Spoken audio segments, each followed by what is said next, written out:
So there is this common misconception that actually effective learning is supposed to feel easy, where to the point that if you're learning something and you find it very challenging, you think you're not very smart, and you think if you are smart, you are supposed to go through that easily.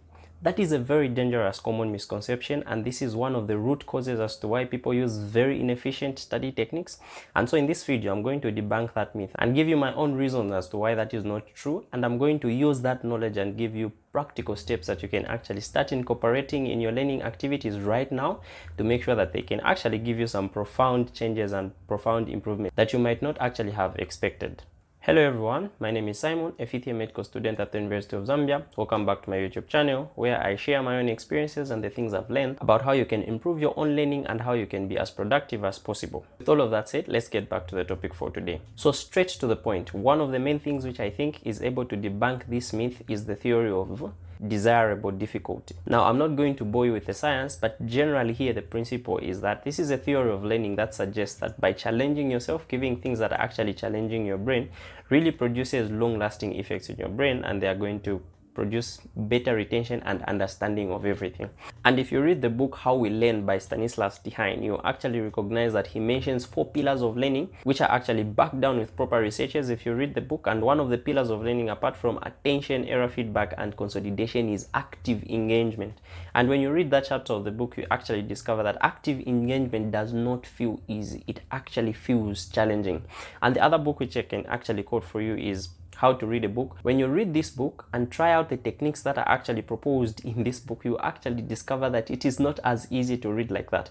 But from my own personal experience, and also from the research that has been actually backed down in some of these resources that I've shared for you, this actually is the only way that the brain learns. Passivity does not produce learning, but passivity feels easy. And this is the reason as to why intuitively, most of the times when a person is using a technique and they find that they are trying to learn and things are feeling hard and they have to think a lot, most of the people back down from that and they subconsciously slip back to their own passive activities. Now, I cannot overemphasize this because most of the times in your journey to improve your own learning capabilities, you're going to be judging techniques by how easy and hard they feel. Most of the times you're going to take a technique and try to apply it to your own learning and discover that it actually feels hard to do, and in your mind you're going to say the fact that it is hard means it is not producing learning and it is not the best. Or you can actually go the other way of saying, no, maybe I'm just not smart enough to be able to use this technique, so I might as well just slip back to my old techniques. That's not necessarily true. Learning is not supposed to be comfortable. It's an uncomfortable process. An uncomfortable process, not in the sense that it feels like torture, no, but it actually requires a lot of your mental input. It requires effort to execute. Now, it is very true that you can actually make learning unnecessarily difficult for yourself. That is why the term difficulty is actually, there's a word desirable to it, because there are some undesirable difficulties that may be added, and probably that is a topic for another day. But if you just debunk this myth, you can actually understand, and I'll give you the practical examples that I'm going to give you, which are going to serve as practical steps that you can start engaging in the activities right now. One of the videos that I created is about asking intelligent questions. Trust me, this is not easy. It feels hard because for you to ask questions, it's like you have to start looking for answers and you have to analyze, compare one idea to the next, contrast, and even ask yourself if, like, to really reason through the information that you're learning is not an easy and a comfortable situation. Another example I can give is, let's say, for example, when you're doing a revision, it is very easy to take your notes and reread your notes, and that is going to give you recognition, because if you've read something before, of course you're not going to completely forget it in a way that you cannot even recognize it when you see it again the next time. So when you're rereading, it is going to feel nice because you're recognizing it. Like, oh, there's that, and then it is going to give you a false sense of competency, thinking you remember those things.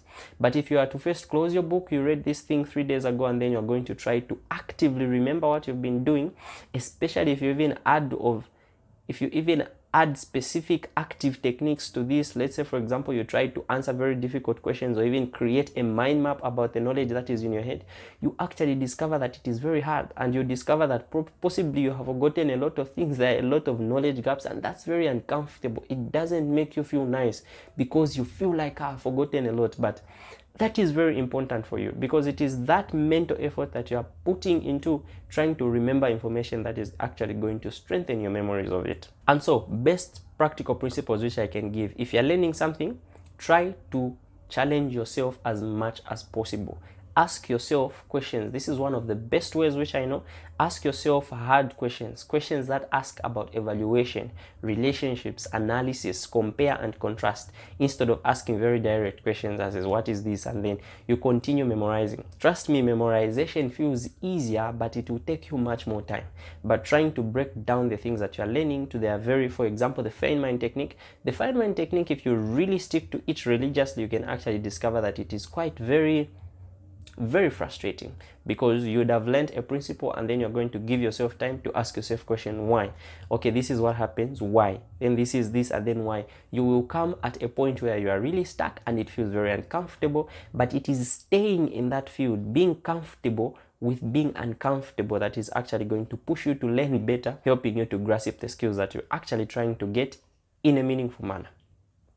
Now, I do understand actually the book How We Learn actually mentions that there is no miraculous technique, one technique that can actually incorporate this principle of active engagement or desirable difficulty in a way that is going to robustly, miraculously improve your grades and make you very good at your job. No, that's not necessarily the case. It is actually an array of techniques, and most of them have to fit in with your learning system. If you're hearing about the word learning system for the first time, there are a number of videos that I created, and I'm going to put that in the description link before, because that is something that I think you should be thinking about at least by now. And this can actually be very hard to do on your own, and it is for this reason that I'm actually recommending that you go through most of my videos on YouTube, and even better, you can join my online course, which will be running from June to August of 2025. And in this course, I'm going to be helping you with a step-by-step process, suggesting techniques to you, showing you from literature and principles of learning science how and why I think that technique works. And I'm going to give you an opportunity to try out the techniques for yourself and give you free access to me for online consultations, where you can ask me questions about the techniques you're doing, so that I can help you with the nuances and some of the questions that you may be having and the difficulties you may be having with executing those specific techniques. And if you don't necessarily think this course is for you, you can as well share it with a couple of friends. Alright guys, that's it for today. I hope this myth that I've debunked was very much helpful for you to change the perspective about how you are learning. So remember, when you're learning something and you find it hard, it doesn't mean you're not smart, and it doesn't mean you're not learning. It is actually good for you, as long as the difficulties are actually desirable. And that is difficulties that are forcing you to think a lot about the things that you're doing and trying to make you analyze and evaluate the things that you're learning, other than just passively reading through whatever you're reading, or passively listening to whatever the lecturer is saying, or passively rereading something that you've actually read before. That is not going to work out. Alright guys, that's it for today. See you next time.